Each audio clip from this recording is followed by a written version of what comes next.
through Joke at the Oak, week 14. Are you happy to be here? Yeah. Can't hear you? I can hear you now, great. So yeah, this week is our stand-up theme gig. We have 7 stand-up performing for you tonight. If that seems like a lot, do not worry, we have an interval halfway through. So if you want to go and get a drink from the bar, or run off to the toilet, or run off in tears, because you hate what you see, please feel free to. We're also collecting for Lancaster Mine tonight. We have them over there with a collection pot, so if you want to donate at any point in the night, please feel free to go over. So I'm in Compère for evening, so it's my job to get you warmed up to interact with you, that kind of stuff. Hope you like that. That was weird, sorry. Anyway, so to start off with, I'm going to ask you all to shout out after 3 what your name is. If you don't know your name, my name's Jordan, so shout that out instead. 1, 2, 3. A lot of you don't know your names. That's surprising. Alright, for my next one, I'm going to ask you to shout out where you come from. On the count of 3. 1, 2, 3. I heard a few Jordans in there as well. And now's my last one. On the count of 3, I'm going to ask you. Now we're all in this room together. We're all, you know. So if everyone trusts me on this one and shouts it out, nobody's going to hear what anyone else says. I want you to shout out your PIN number. On the count of 3, come on. 1, 2, 3. 1, 2, 1, 9. Should have put this down first. Not gonna lie. So I'm going to introduce to you our good luck, everyone. So I'm back in my questions. I'm going to ask you another one now, and I want you all to shout out the answer, but I'm actually going somewhere with this one this time. So the question is, what is your favourite colour in the rainbow? On the count of 3. 1, 2, 3. Right, I didn't hear a lot of answers there, so I'm going to go around a bit. I don't know how far I can go with this wire. What's your name, sir? Jordan.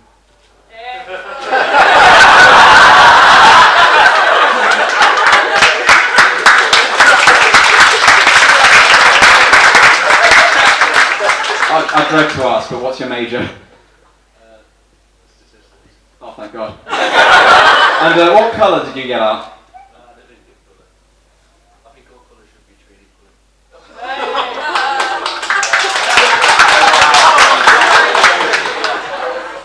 I don't. No, not. Colours I'll get into later. How about you, sir? Right. Is that the colour or the... and what's the colour you got out? We'll go with blue. Blue. That's a good choice. I'm wearing blue trousers, or jeans, as they're called by those in the know. Yeah, I like a lot of colours in the rainbow. You've got your red. That's a good start. Nice primary colour. Your orange, not primary, but it'll do. You got your yellow. Now we're talking. Green, personal highlight. Blue, it's the colour of the sky and sea and space. My trousers. But then we get to a little colour called indigo. What is indigo doing in the rainbow? What's it doing there? It's blue. It's blue again. That's what it's fucking is. It's just blue. It's just... Sorry? It's a halfway between the two. And like, you know, there's not like any other halfway colours, like orange. Indigo is basically, it's basically blue with a fake moustache. That's basically what it is. It's like the visible light spectrum's there with the guest list. Looking like, oh, it's a blue, you can come in, indigo. Look a lot like blue, but yeah, sure. And then purple. Purple's at the same visible light party. Those exist. And it sees blue calling itself indigo, thinks, I could have a fancy name. I'm not purple. I'm violet. One letter away from violent, I should say as well. So think about that. Think about it. So yeah, I mean, I've always personally found rainbows to be a bit underwhelming in general. Like, because when you're a child and you've never actually seen one before, you just see one in a colouring book and it's like this magical archway. And it's like, you know, this colours in, you can walk on it, and it's like Rainbow Road in America, and you can. But then when you see one in real life, you just look up into the sky, and it's just a bit of light that you can't really see. And your mum's like, Jordan, look, it's a rainbow. And you're like, yeah. It's a bit shit, isn't it? Why is blue there twice? Anyway, I'll bring on our next act of the night. Ladies and gentlemen, please welcome to the stage, Chloe. So we're going to launch straight into our final act, the first half, after which there will be an interval, probably the most attractive prospect of my comparing so far.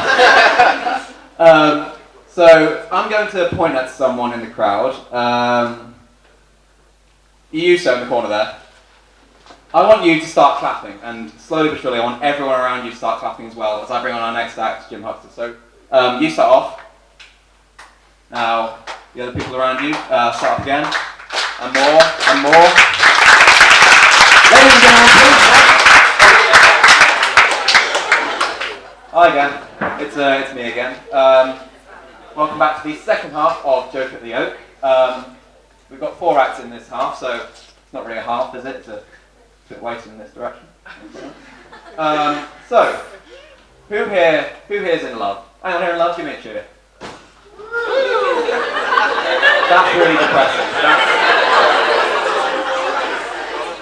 Those of you that are don't really sound like you're very into it. And at least somebody here is engaged, so. Is anyone here doing anything special for Valentine's Day? Because after all, it is the month. Oh, I would ask. There's a lot of yeses around. I would ask about Pancake Day, but I feel I could make an educated guess for that one. Who said yes? Hello, what's your name? Jackie. And what are you doing for Valentine's Day? It's my birthday the next day, so I'm doing that for my birthday. Aww. That's just as lovely. Anyone else? I mean, we're all going out for Jackie's birthday. Very nice. Anyone on this side? You, sir, what's your name? Hi, Yeah, what's your name, sir? Eddie. Hi, Eddie. Are you doing anything for Valentine's Day? I don't know, might be going for a meal or something. Oh. Who with? Just me. Oh. Nice. Anyone on this side? Sir, what's your name? My name's Kyle. Kyle, hello. What are you doing for Valentine's Day?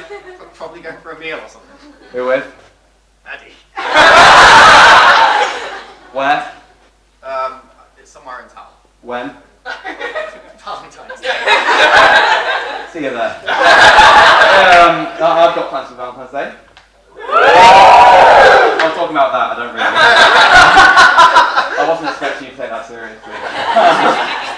I'm not in a relationship. I'm not bitter about that, which you can tell because I'm bringing it up here.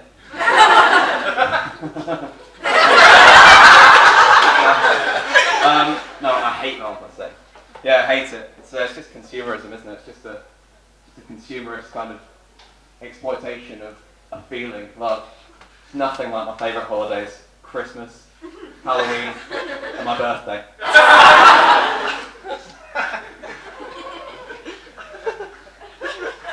Am I right, sir? Yes, I am. That's all I need.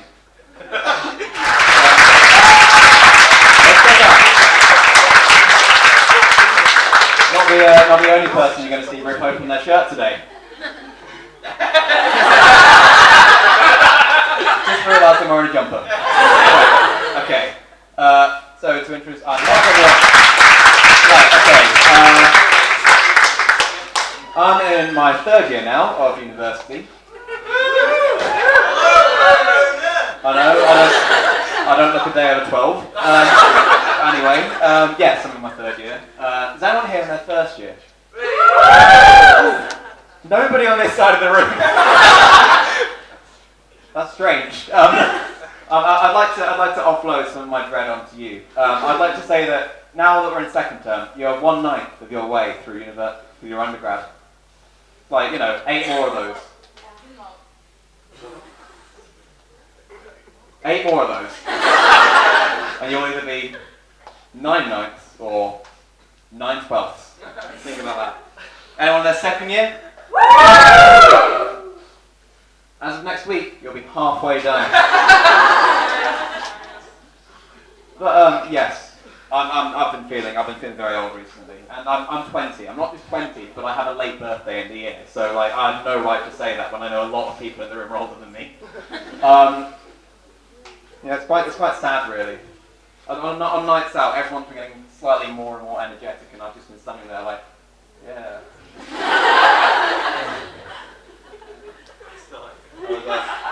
I was out last night. I've got the sugar stamp right there.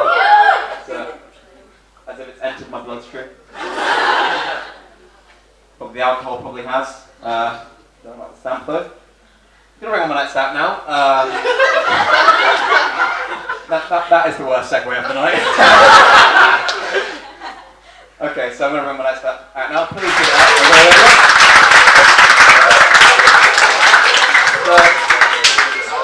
It's quite odd how one of the largest applauses of the night was on the words "great women." So I'm about to bring on our final stand-up of the night, and for this one, I'll be doing some character work. For most of the night, I've been your Compère Jordan Summerfield, but for this final act, I'll be playing the role of mic stand. Please welcome.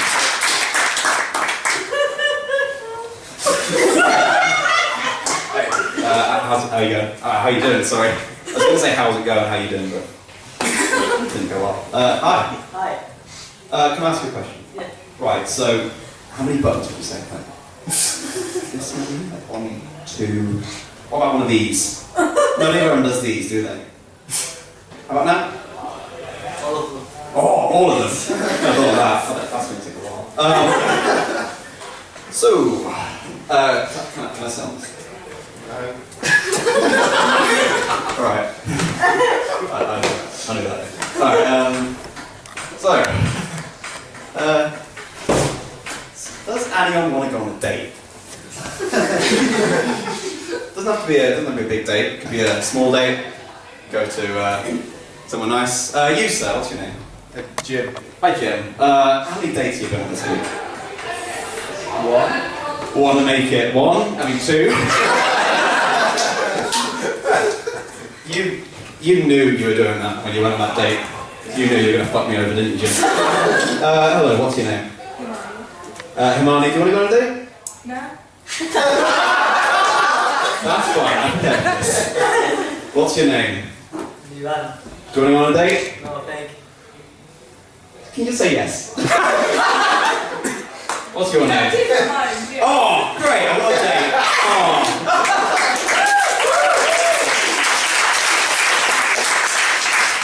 So I've been Jordan Summerfield, thank you. Can I ask you a question? What is your dream date? I've never dreamt about it. What would you do if you go on a date right now? Like, I'd go to a coffee place. oh, we're not doing that. I mean, you may be going on this date, this is my dream date. You're just along for the ride, as it was. So, my dream date. We're going to go to a nice restaurant. I mean, not a nice restaurant, there's too many of those. It's too much choice. Not nice restaurants, they're not nice. But we are going to go to either one of my favourite restaurants in the world. McDonald's or Spoons. To tell you the difference between the two, McDonald's, Spoons first of all, has a lot of drunk people in it. McDonald's is a bunch of angry drunk people in it. We're going to go there. So I like angry drunk people. They're nice. So, my dream date. We're going to do McDonald's. Now, I don't know if people have noticed, but there's a lot of imagery in fast food relating to war. First of all, let's take a look at KFC, one of the major players, as it were, of the fast food market. Their mascot is Colonel Sanders, a almost extremely white man, who's an army colonel. Now, Colonel Sanders, of course, has his generals. He has the Whopper, the Zinger, and the Zinger Tower, which is just the Whopper on the Zinger shoulders, really. Then, on the other hand, Who's running the monarchy? The Burger King, that's who. A man in a giant plastic mask. Under all his iron fist, or it's like the mask of plastic. But, so anyway, the Burger King as well. I like the Burger King because the existence of the Burger King implies the existence of the Burger Queen, the Burger Rook, personal favourite, the Burger Bishop. And then you have McDonald's. You have McDonald's. Ronald McDonald, the fucking clown, and his shitty little friends. You got Grimace, who's a man named after this. You got Mayo McCheese, a man with a hamburger for a head. You got fucking the Hamburglar, a man named after his one aspiration in life to steal the shittiest burger McDonald's do. So he's the court jester in this scenario. So let me ask you a question. The Colonel, the King, and the court jester. Who's going to win? I'll tell you, the fucking clown, that's who. McDonald's are the biggest one. McDonald's that nowhere else exists anymore is a McDonald's. Right, so you've got a Burger King. When was the last time you saw a fucking Burger King? How about you? When was the last time you saw a Burger King? Exactly! It's like Woolworths, they're gone! History. Not even online anymore, you can't order a burger online. It's 2018! What the fuck? Sorry, and then you have KFC, who are just outside town a little bit, which is basically death for a fast food restaurant. Nobody's going to walk that far, nobody gives that much of a shit. McDonald's bang in the centre of town, it's clear who the winner is here. So yeah, there's other fast food eateries, of course, so-called establishments. There's Wimpy. They went down pretty quickly. Because they were real wimpy. There's Domino's. One fell, the other followed. There's Subway. You have to go underground. So anyway, our dream date. So we're gonna go to McDonald's. When do you want to go on the dream date? Next week? Nah, it's too soon. We are going to go in late April or early May, because that is when McDonald's does a little thing called its Monopoly promotion, which is basically like a capitalist Avengers. Basically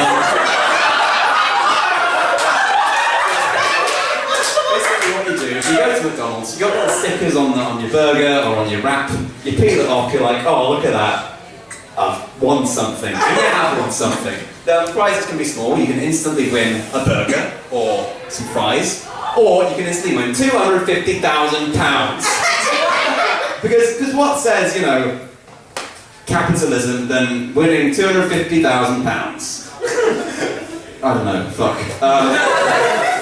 What's the other one? I don't know. So anyway, you'll be there in McDonald's ordering your food, of course. You'll be at the computer till they have, because we live in Black Mirror apparently. So you'll be at the till, tapping away.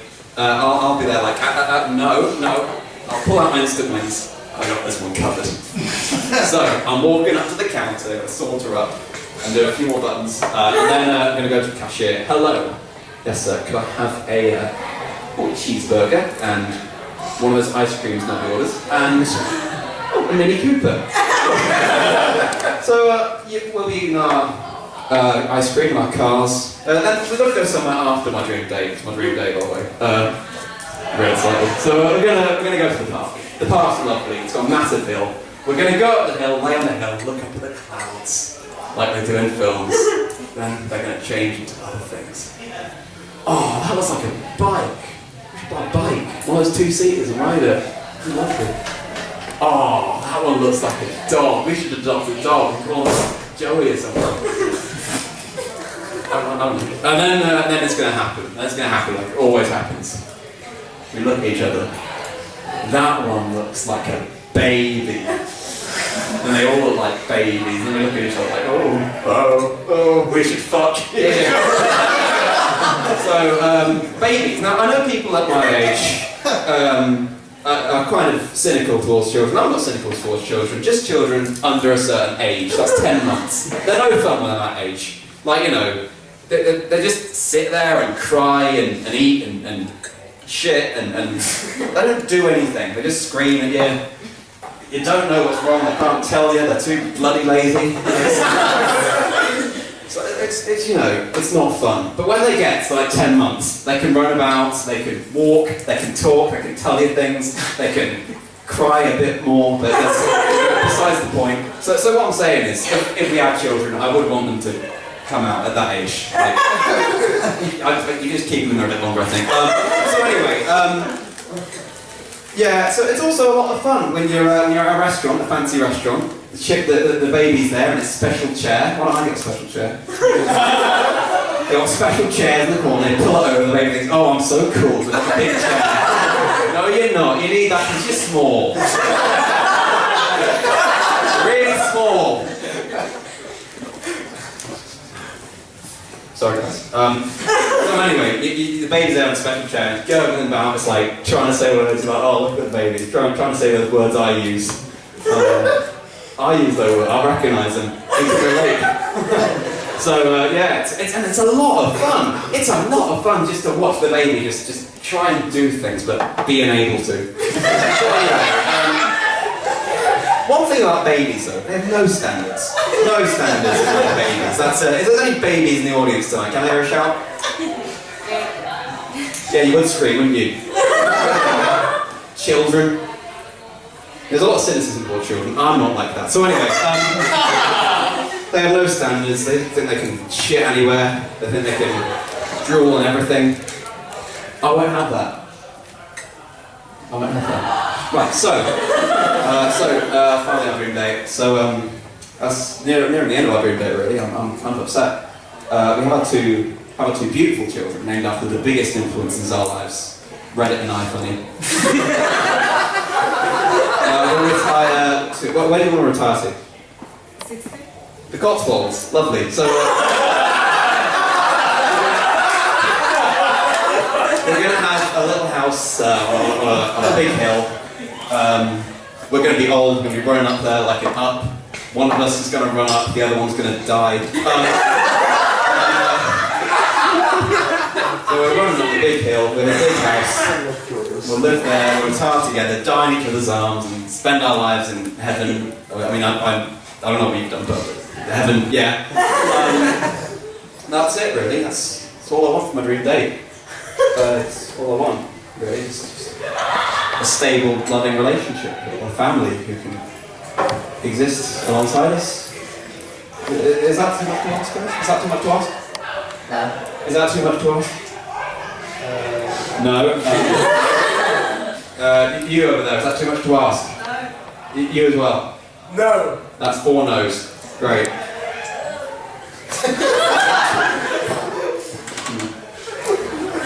Do you know what? About us, do you know what? That is only the first date! Oh! That's only the second one? Oh boy! Right, I've been Jordan Summerfield. Right, we're going to do a little bit of caller response, okay? Right. You all love caller response. Okay, let's go. Right. Okay, so repeat after me. Film! There's only 3 films, sir. Film! Question answer. What do we love? Film! When do we love it? Now! Why do we love it? Film! Well done! So that's the film bit over. We all know why we're here. And it is film. So I want to talk about radio, because radio, like film, it's a medium. So, anyway, I was thinking about what you can't say on the radio. You can't swear on the radio, obviously, but one thing you can't say on the radio is that the Queen is dead. The reason you can't say this is because the BBC happened the first to report it. I bet the Smiths were pretty red in the face when they called their album The Queen is Dead. Pricks. Anyway, I didn't mean that, I like the Smiths. Anyway, except Morrissey. I was thinking, can't say the Queen is dead on the radio. I'm thinking, what's actually going to happen when the Queen dies? Like, the Queen is very old. The Queen's she's like, what, like 90-something? Shit, imagine being that old. And like she's still on the throne. She's like the longest reigning monarch in history. All the other princes like that are there, like Prince George and Prince Charles and Prince Archie, the new one. They're like, oh, come on, Liz. Some of us want to go. And she's like, oh, no, I want to find out if I have to send myself a birthday card when I turn 100. And she's been there such a long time. And the thing is, Like, a lot of people try to predict when the Queen's going to die. They're like, I haven't seen the Queen in 15 minutes. Maybe she's dead. And there's a website called thedeathlist.com. So on that website, people list 100 celebrities who are terminally ill or are really old and they think are going to die.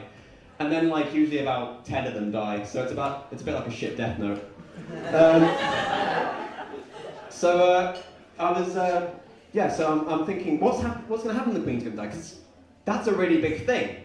And not a lot of big things have happened recently. Like 9/11, that was a big thing. Diana, that was a big thing.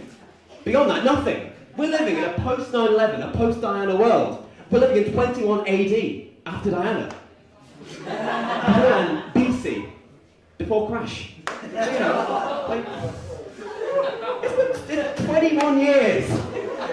So anyway, so I'm thinking, what's going to happen when the Queen dies? Well, first of all, there's going to be a newsreader. It's like roulette for newsreaders. They must really want that shift when the Queen dies. It's going to be like, Queen's dead, isn't it? And then they're going to be on the news later, like, this is me reporting that the Queen's dead. And like, there's going to be street parties as well. There's going to be street parties because people love the Queen. So there's going to be like, oh, I'm really sad the Queen's dead. These cupcakes are really nice. And then there's going to be other street parties. There's going to be other street parties. Anti-monarchists who hate the Queen. We're going to be celebrating the Queen's dead. And then the street parties are going to fight.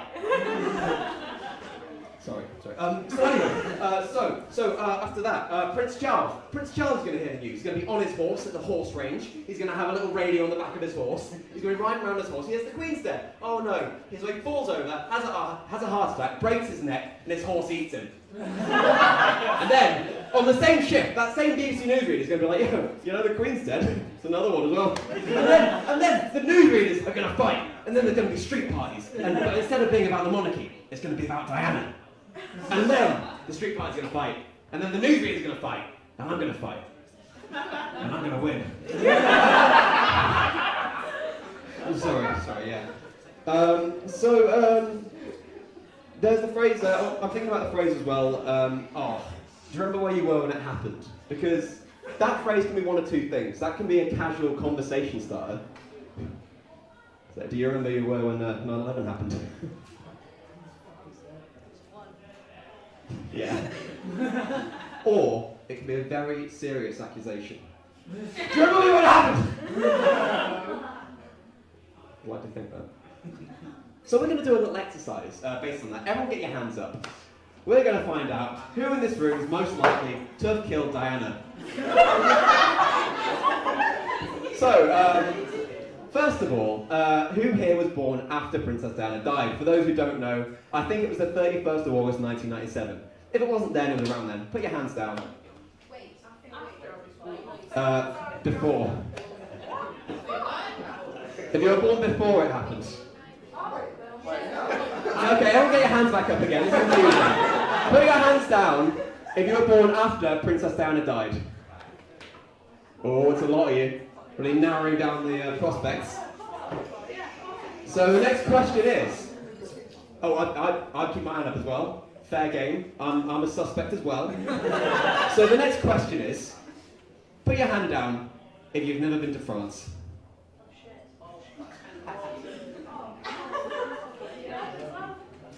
Put your hand down, next one. If you've never killed a member of the royal family.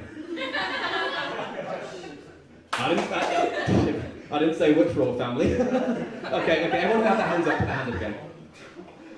Not everyone, no. But don't worry, we're going to do 9/11 next, so... Put your hands down if you went to France, if you haven't been to France before the year 2000. Yeah. If you have been to France. Sorry, I'm confusing myself with my own exercise here. 1999. 98. Okay, put your hands back up again. I'm really bad at this, sorry. Okay, so if you've been to France before the year 1999. You have. And you at the back. Yeah. When did you go? 96. When did you go? Like 98. That's like right between. I can't really... Okay, this is August. I'm going to say you are most likely to have killed Princess Diana. You are Prince Charles. Allegedly. I'm John Summerfield, thank you.